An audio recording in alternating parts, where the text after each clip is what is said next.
Alhamdulillah, di kesempatan subuh yang penuh berkah, kita semua masih diberikan berbagai nikmat oleh Allah Subhanahu wa Ta'ala. Nikmat iman, nikmat Islam, nikmat sehat, nikmatnya hidayah, nikmatnya berada dalam ketaatan kepada Allah Subhanahu wa Ta'ala. Kita berdoa di subuh yang penuh berkah ini sebagaimana doa baginda Rasulullah, Allahumma barik li ummati fi bukuriha, ya Allah berkahilah umatku di setiap subuhnya. Mudah-mudahan kita mendapatkan subutul khair wa ziyadatul khair, tetapnya berbagai kebaikan dan bertambahnya ya, berlimpah berbagai kebaikan kepada kita semua. Seperti biasa kita berdoa dulu. Allahumma inna nas'aluka ilman nafi'a wa rizqan thayyiban wa amalan mutaqabbala.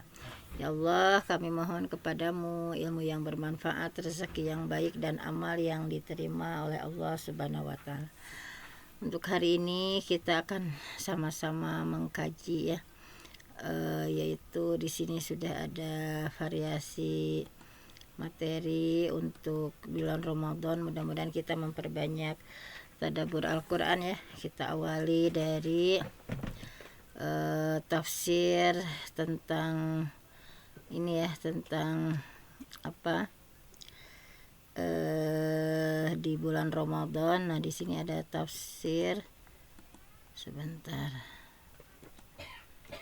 Ini ada salah satu tafsir ya. Dan menggali tafsir dan faidah ayat saum, yaitu Al-Baqarah 183 ya. Walaupun ini sudah setiap tahun dikaji, tetapi mudah-mudahan Allah memberikan rahasia-rahasianya ya. Di antara isi rahasia Al-Quran itu tidak Allah berikan kepada sembarang orang, tetapi mereka yang betul bersungguh-sungguh ya mengkaji. Nah, di antaranya sekarang kita tafsir dan faidah surah Al-Baqarah ayat 183 yang sudah tidak asing lagi ya. A'udzubillahi minasyaitonirrajim. Ya ayyuhalladzina amanu, wahai orang beriman, kutiba alaikumusiyam, telah diwajibkan atas kalian saum, kama kutiba alal ladzina min qablikum la'allakum tattaqun, sebagaimana telah diwajibkan kepada orang yang sebelum kalian agar kalian bertakwa. Nah, di sini bahwa sebagaimana yang kita tahu, di antara perintah Allah adalah saum di bulan Ramadan. Dengan izin Allah sedang kita jalani ya. Tentu kita berharap kepada Allah supaya kita termasuk orang-orang yang menjalani, memanfaatkan bulan Ramadan ini dengan baik, sehingga Ramadan tahun ini bukan hanya sekedar nama bulan, namun benar-benar menjadi Ramadan bagi kita semua. Nah, Ramadan itu sendiri dalam bahasa Arab artinya adalah panas terik yang membakar. Ramadan itu dinamakan seperti itu karena Ramadan itu membakar dosa orang-orang yang bisa memanfaatkan bulan tersebut dengan sebaik-baiknya. Nah, Ibnu Qudamah Al-Hambali menyampaikan bahwa ada perselisihan ya, ada perbedaan pendapat penamaan bulan Ramadan dengan nama Ramadan. Di antaranya ya, bahwa Anas meriwayatkan dari Nabi, rawa Anas anin Nabi sallallahu annahu qala innama summiya Ramadan, bulan Ramadan dinamakan Ramadan li'annahu, karena sesungguhnya bulan itu yahruquz dzunub, membakar dosa-dosa. Nah, dimungkinkan maksud Nabi dengan apa sih membakar Ramadan, diartikan membakar dosa itu adalah bahwa saum Ramadan itu membakar ya, agar nama Ramadan itu selaras dengan artinya. Jadi yang terpenting bukan sebatas berjumpa dengan Ramadan, tetapi yang tidak kalah penting adalah bagaimana supaya Allah memberikan berkah ya kepada kita pada bulan Ramadan ini, sehingga kita menjadi orang-orang yang terbakar dosa, terhapus ya berbagai macam kesalahan di bulan ini, di bulan tersebut, dengan melakukan berbagai macam amal istimewa yang dituntunkan oleh Allah Subhanahu wa Ta'ala.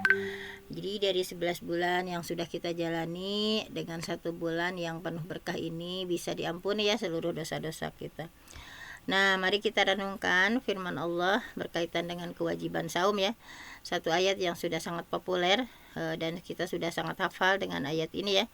Ya ayyuhalladzina amanu kutiba alaikumusiyam kama kutiba alal ladzina min qablikum la'allakum tattaqun. Nah, di sini ditafsirkan oleh Ustadz Aris ya, bahwa yang pertama, ya ayyuhallazina amanu, wahai orang yang beriman, Jadi sebelum Allah menyampaikan adanya kewajiban saum, Allah membuka dengan seruan, ya ayyuhalladzina amanu, wahai orang beriman. Hal ini mengisyaratkan bahwa melakukan kewajiban saum yang akan Allah sampaikan adalah konsekuensi dari sebuah keimanan. Sebaliknya meninggalkan saum yang Allah wajibkan adalah satu hal yang bertolak belakang dengan iman. Artinya orang yang beriman pasti akan mengerjakan saum yang Allah wajibkan, dan tindakan orang yang meninggalkan saum itu bertolak belakang dengan keimanan. Bentuk bertolak belakang dengan iman ini ada dua macam ya, tergantung pada faktor penyebab meninggalkan kewajiban saum. Ada orang yang meninggalkan saum karena merasa bahwa saum itu tidak wajib bagi dirinya karena dia telah menjadi manusia suci ya, seakan-akan setelah menjadi salah satu wali Allah, orang tersebut tidak merasa terikat dan tidak perlu taat dengan berbagai macam aturan Allah. Untuk orang awam yang antaranya adalah kewajiban saum. Nah, jika seseorang itu meninggalkan saum karena merasa tidak terikat dengan kewajiban saum di bulan Ramadan, para ulama seluruhnya sepakat bahwa hal ini adalah sebuah kekufuran dan membatalkan keimanan. Ada juga orang yang meninggalkan saum atau tidak saum di bulan Ramadan karena mereka malas atau lebih cinta makan daripada taat kepada Allah. Nah, tindakan ini ya, meninggalkan saum Ramadan karena malas meski menyadari bahwa saum itu adalah wajib. Nah, merasa berdosa dan bersalah karena meninggalkannya ya. Nah, ini diperselisihkan oleh para ulama, apakah membatalkan keimanan ya ketika tidak saum, ataukah hanya tergolong dosa besar yang tidak sampai membatalkan keimanan. Tentu dosa besar yang ini diperselisihkan apakah membatalkan keimanan atau tidak ya. Suatu dosa yang lebih mengerikan daripada dosa dan kesalahan yang ulama bersepakat kalau dosa itu tidaklah sampai derajat membatalkan keimanan. Nah, hal ini juga menunjukkan bahaya ya meninggalkan saum Ramadan meskipun karena malas. Mereka meskipun karena malas ya, meski bukan karena mengingkari kewajiban saum. Nah, Allah berfirman dengan menyampaikan, ya ayyuhallazina aman, wahai orang-orang yang beriman.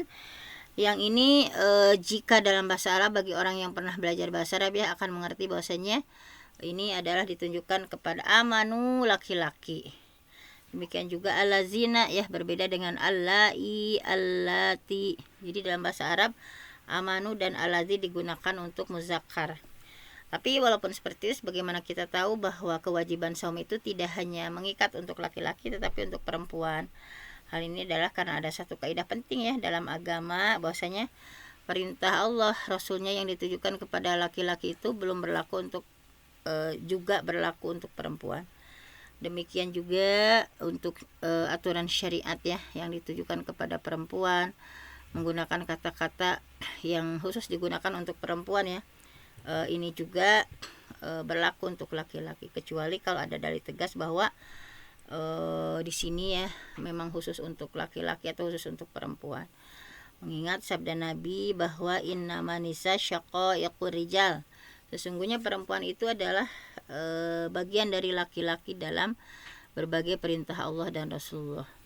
Berdasarkan hadis ini, segala perintah yang ditujukan ya untuk perempuan, nah ini berlaku juga untuk laki-laki. Sebaliknya, perintah yang ditujukan untuk amanu laki-laki berlaku juga untuk perempuan. Jadi meskipun kalimat dalam potongan ini kalimat yang digunakan muzakkar ya, namun perintah saum berlaku untuk laki-laki dan perempuan.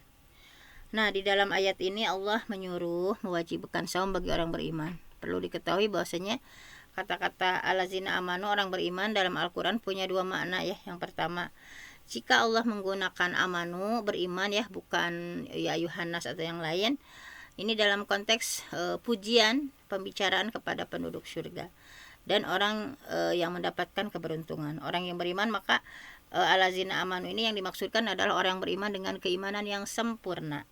Nah, jadi ini Allah adalah sapaan Allah ya, wahai orang yang beriman yang memiliki keimanan yang sempurna, nah telah diwajibkan atas kalian saum gitu. Sebaliknya, jika kata-kata allazina amanu digunakan dalam Al-Quran sebagai pembuka atau berbagai macam perintah dan larangan, maka maknanya berbeda dengan orang yang beriman dalam konteks pujian dan sanjungan.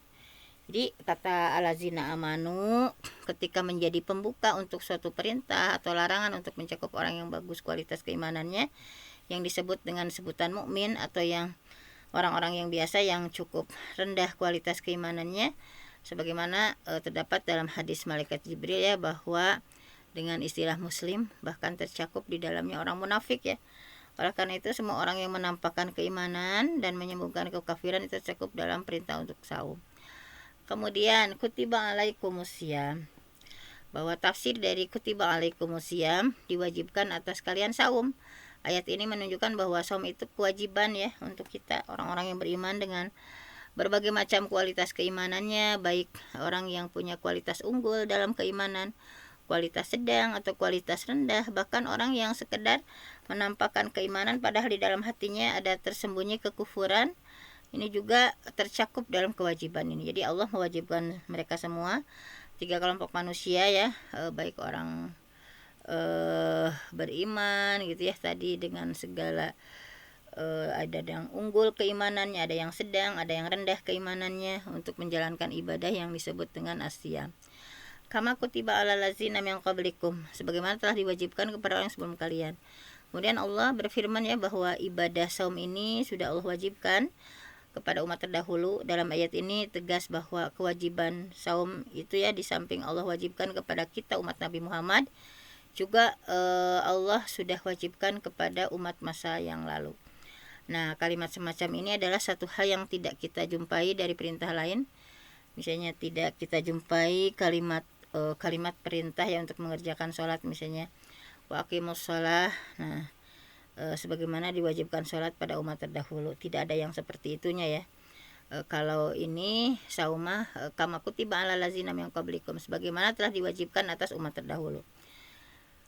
Nah, sama dengan aqimus shalah wa atuz zakah juga ya, tidak zakat itu tidak diwajibkan umat-umat terdahulu. Nah, meskipun saum, sholat, juga zakat telah Allah wajibkan kepada umat yang terdahulu ya, namun kalimat perintah yang Allah sampaikan dalam Quran berbeda. Tidak kita jumpai kalimat sebagaimana telah kama kutiba alal ladzina min qablikum ya, tidak ada kata-kata itu untuk perintah sholat, demikian juga untuk perintah membayar zakat. Nah, keunikan ini menunjukkan bahwa kenapa gitu ya, dalam perintah sauma ada kama kutiba alal ladzina, sebagaimana diwajibkan umat sebelum kamu. Perintah sholat, perintah zakat mah tidak ada ya. Keunikan ini menunjukkan, mengisyaratkan beratnya ibadah saum, bahwa ibadah saum itu berat gitu ya. Ibadah saum itu adalah berat bukan karena butuh tenaga yang ekstra, tapi telah menjadi tabiat dan karakter manusia ya. Pasti merasakan sangat berat. Meninggalkan sesuatu yang makan minum menjadi kebiasaan itu adalah sesuatu yang berat. Ketika pagi ya, misalnya boleh duduk santai sambil minum teh biasanya ya, sambil ngemil misalnya. Nah kemudian ketika kondisi saum ya, semua kebiasaan rutin ini harus ditinggalkan. Jadi ini adalah sesuatu yang berat, boleh jadi itu lebih berat dari berbagai pekerjaan dan aktivitas yang lain. Padahal semata-mata ya, meninggalkan sesuatu yang sudah rutin, sudah menjadi tradisi untuk dikerjakan, dilakukan. Oleh karena itu Allah menghibur kita ya sebagai umat Nabi Muhammad, supaya kita tidak merasa berat gitu dengan kewajiban saum gitu, bahwa Allah sampaikan bahwa saum itu sudah Allah wajibkan kepada umat terdahulu gitu. Sama umat terdahulu juga gitu, dulu juga saum, artinya banyak orang yang mendapatkan kewajiban ini, banyak orang yang sudah mengerjakannya, yang sudah melakukannya.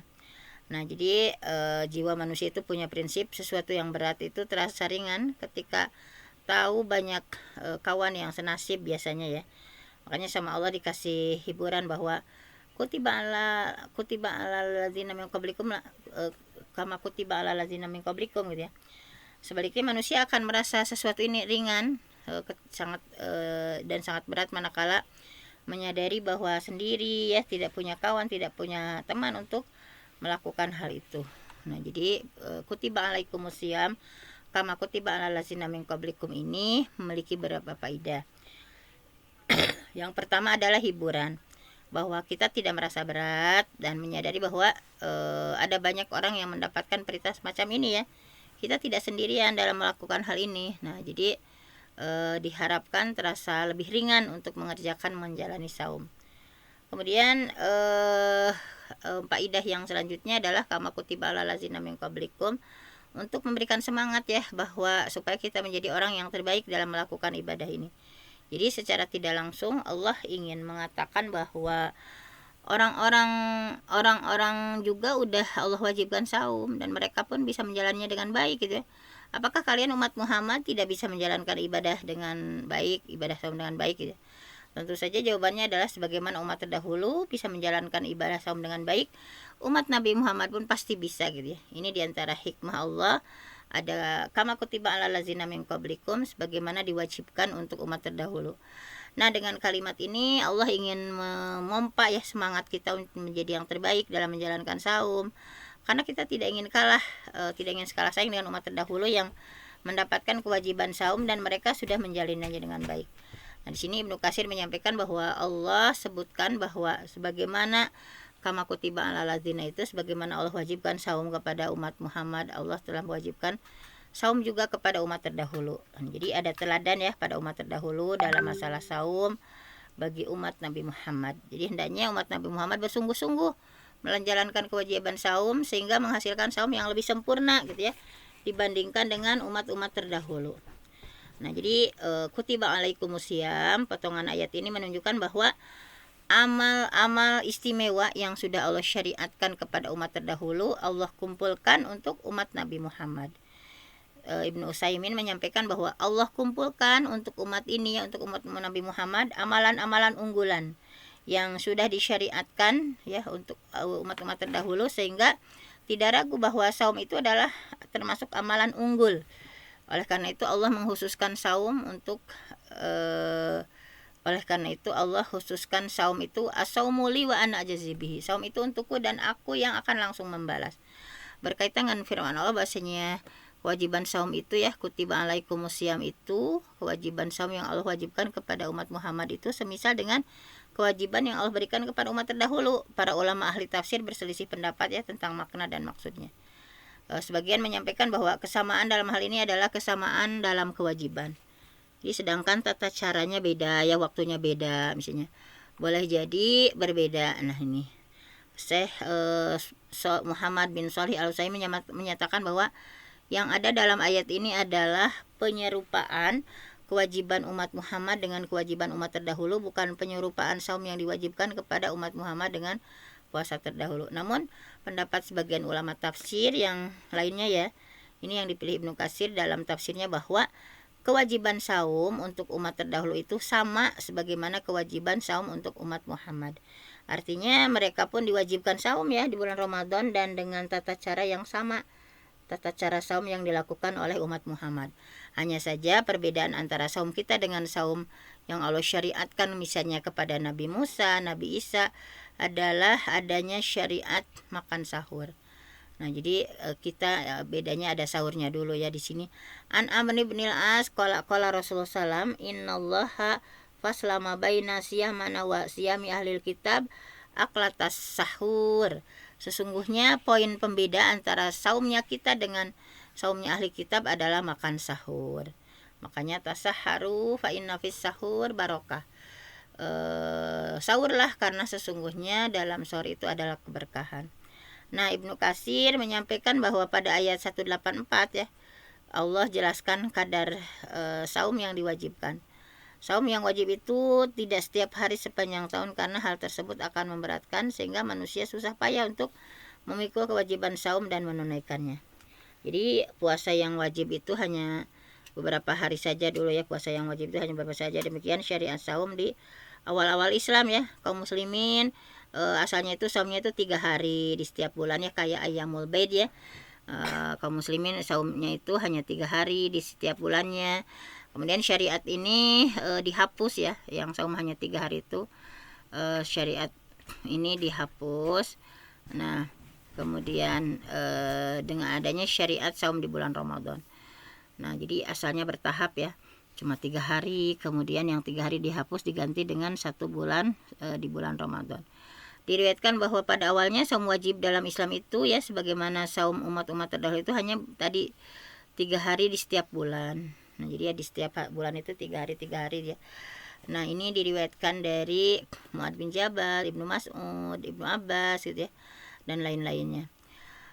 Nah, kemudian Ad-Dhahhak menambahkan bahwa syariat saum itu ya semenjak masa Nabi Nuh sampai Allah hapus dengan syariat saum di bulan Ramadan.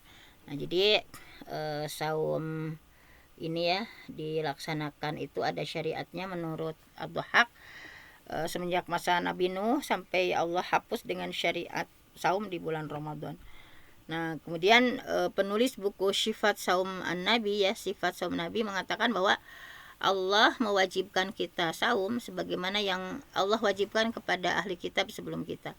Pada awalnya waktu saum itu dan hukumnya untuk kita ini sama ya dengan ketentuan untuk ahli kitab.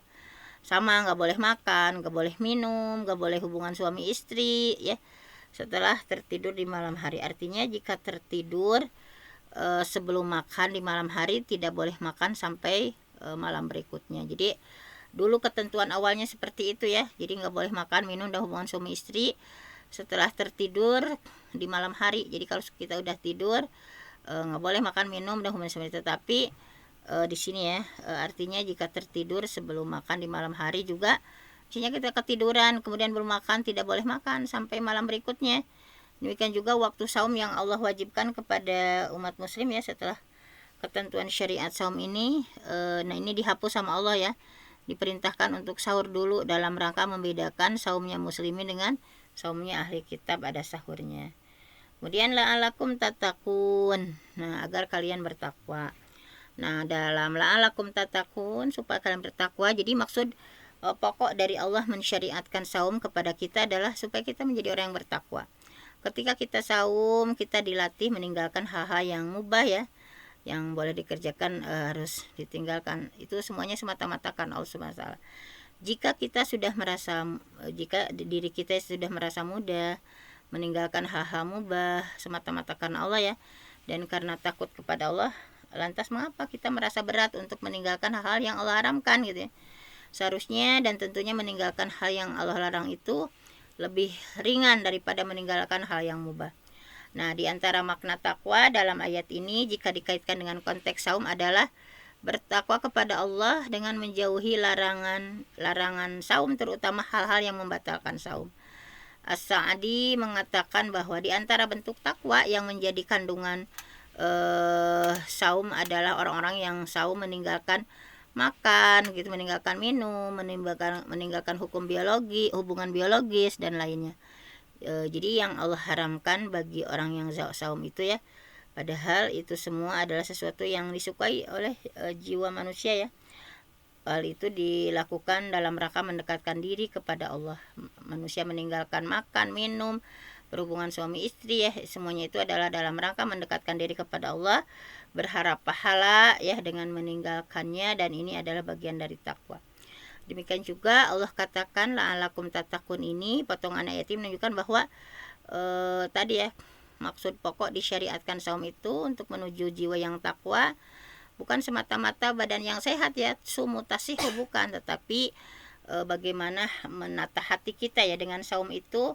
Allah tidak butuh hanya misalnya meninggalkan makan minum, tetapi hatinya tetap gitu ya, hatinya tetap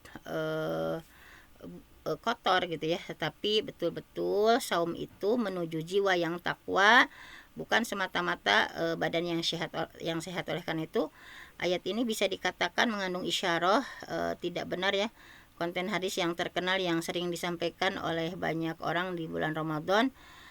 Sumu tasihhu, puasalah kalian pasti kalian akan berbadan sehat. Ini hadisnya dhaif ya, dinilai dhaif oleh Syekh Al-Albani dalam Dhaif Al-Jami'ah As-Shaghir. Jadi sumu tasihhu itu adalah hadisnya dhaif. Nah, jadi ini ada sesuatu hal yang tidak benar. Hadis ini lemah dari sisi sanad, demikian juga bermasalah dari kandungan makna. Hadis tersebut mengatakan bahwa tujuan saum itu adalah badan sehat, padahal Allah katakan tujuan syariat saum itu adalah menuju jiwa yang takwa. Demikian juga sebagaimana kita tahu bahwa orang yang sakit ketika bulan Ramadan itu memang boleh nggak saum ya. Ketika saum ini menyebabkan sakit semakin parah ataupun kesembuhannya semakin lama, nah ini adalah makruh gitu ya untuk saum.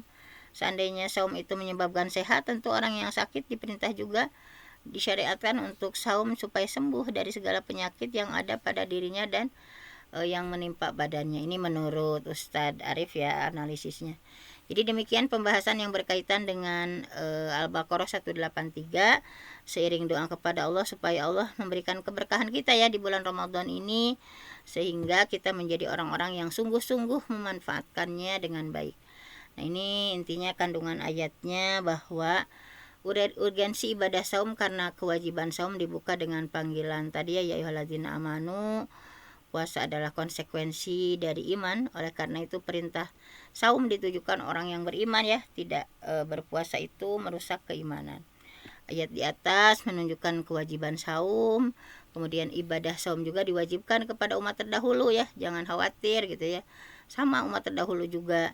Nah, seseorang dihibur dengan diberikan informasi bahwa kewajiban yang sama juga diwajibkan kepada orang lain. Dengan demikian orang tersebut merasa ringan ya mengerjakan kewajiban itu.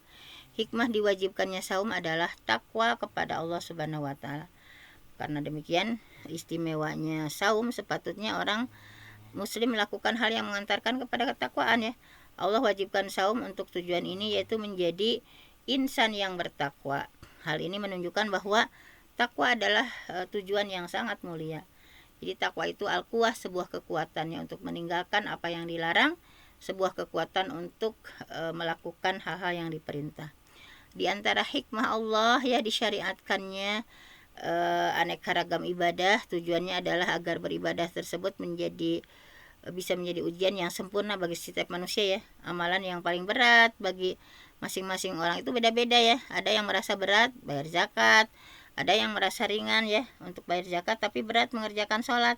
Ada yang merasa ringan ya membayar zakat dan mengerjakan sholat tapi berat misalnya saum gitu. Nah, itu setiap orang beda-beda. Nah, mudah-mudahan kita ya bisa mengambil iktibar dari surah Al-Baqarah ayat 183. Mudah-mudahan di bulan Ramadan, di bulan Al-Quran ini, kita senantiasa mengistimewakan Al-Quran dan sama ya, semuanya minimalnya mentadaburi itu walaupun hanya satu ayat ya. Mudah-mudahan ini memberikan dampak untuk hati kita, semakin ketakwaannya semakin meningkat gitu ya. Sebuah kekuatan untuk terhindar dari hal-hal yang Allah larang, sebuah kekuatan untuk terus berada di jalan Allah gitu ya. Nah, ini mudah-mudahan saum yang kita lakukan memberikan dampak positif ya untuk kita semua. Nah, baik itu terhadap jiwa kita ya, terhadap hati kita, semakin hari semakin bersih, semakin hari semakin mudah untuk menerima kebenaran ya, semakin hari semakin lembut, sehingga semakin hari semakin dekat dengan Allah Subhanahu wa taala. Mungkin hanya itu saja tadabbur surah Al-Baqarah ayat 183. Mudah-mudahan ada manfaatnya. Aqulu qouli hadza wa astaghfirullah li wa lakum. Wassalamualaikum warahmatullahi wabarakatuh. Waalaikumsalam warahmatullahi wabarakatuh. Terima kasih kepada Al-Mukarramah Bunda Dr. Hajah Fenty yang sudah menyampaikan materi. Jazakillah khairan katsira. Mudah-mudahan Allah berikan pahala yang berlipat ganda. Dan mudah-mudahan apa yang disampaikan menjadi ilmu yang bermanfaat untuk kita semua serta bisa mengamalkannya. Mudah-mudahan bulan Ramadan tahun ini lebih baik dari bulan Ramadan sebelumnya dalam hal pelaksanaan ibadah serta meningkatkan ketakwaan kepada Allah Subhanahu wa taala. Amin ya Allah ya rabbal alamin. Dan mudah-mudahan Allah kabulkan seperti doa yang di awal menjelang Ramadan. Allahumma ahillahu alaina bil yumni wal iman wassalamati wal islam. Rabbi wa rabbukallah. Sehingga kita bisa melaksanakan ibadah di bulan Ramadan ini dalam keadaan penuh keamanan, keimanan, keselamatan, dan dalam keadaan Islam. Amin ya Allah ya rabbal alamin. Jamaah kajian subuh yang berbahagia, selesai sudah kajian di pagi hari ini.